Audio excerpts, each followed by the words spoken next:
Bonjour à toutes et à tous, et aujourd'hui nous allons faire un petit tuto sur les farines. Alors, lorsque vous allez faire vos courses, mesdames, messieurs, eh bien vous allez trouver des farines dans le commerce qui vont avoir des appellations qui vont être des T45, T55, T80 pour des farines qui vont être des farines complètes. Eh bien, pour la farine italienne, nous avons une appellation qui est différente. Par exemple, la T45 va correspondre à une Typo 00, qui est une farine extrêmement fine. On a vraiment utilisé le cœur du grain. Et puis pour une farine complète, la T80 par exemple, eh bien on aura plutôt une Typo 2.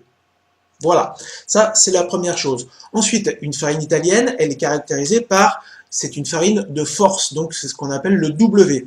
Vous avez des W qui vont commencer aux alentours de 200, et puis la farine la plus forte qui existe, qui est la farine Manitoba, qui vient du mont Manitoba, au Canada, et bien là vous êtes dans les 380-400.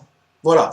Pour mesurer cette force, on utilise l'alvéographe de Chopin. En fait, on a formé une pâte, et avec cette pâte, eh bien on a, je vais faire la pâte comme ça, on a un stylet qui va venir, eh bien, aller jusqu'au bout, jusqu'à, hop, percer cette pâte, et là, on va avoir mesuré l'élasticité.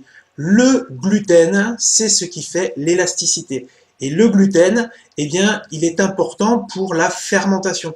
Effectivement, lorsqu'il y a fermentation, vous avez trois phénomènes. Vous avez la création de gaz carbonique, vous avez le volume de votre pâte qui va augmenter, et vous avez aussi la création des arômes. Donc, très important, les arômes, lors de la fermentation, il faut laisser le temps à la pâte de fermenter pour qu'elle obtienne son goût.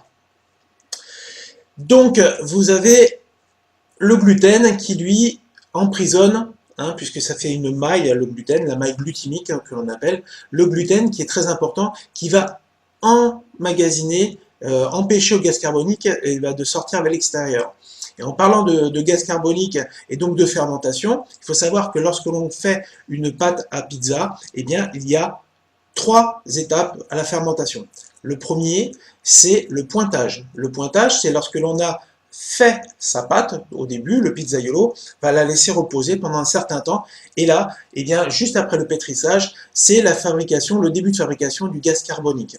Ensuite, il va avoir fait ses pâtons, il va les avoir mis dans le réfrigérateur ou sa chambre froide, et bien lorsqu'il va s'apprêter à travailler ses pâtons pour pouvoir faire ses pizzas au moment de la cuisson, et bien juste avant, on appelle ça l'après, et bien on va laisser poser ces pâtons, ils vont reprendre de la température, et là il va y avoir une deuxième fermentation.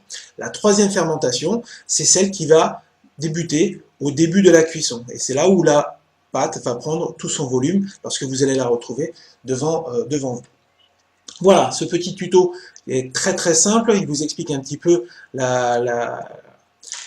l'explication sur les farines italiennes. Il faut savoir que dans le commerce, vous trouvez différentes marques qui vont des moulins Spadoni jusqu'à 5 Sterlioni, voire même la farine Caputo des moulins de Naples.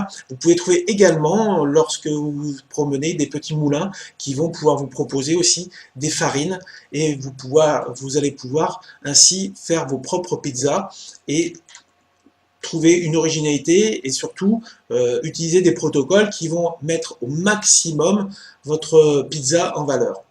Voilà, en espérant vous avoir guidé un tout petit peu, et puis je vous dis à très bientôt. Merci.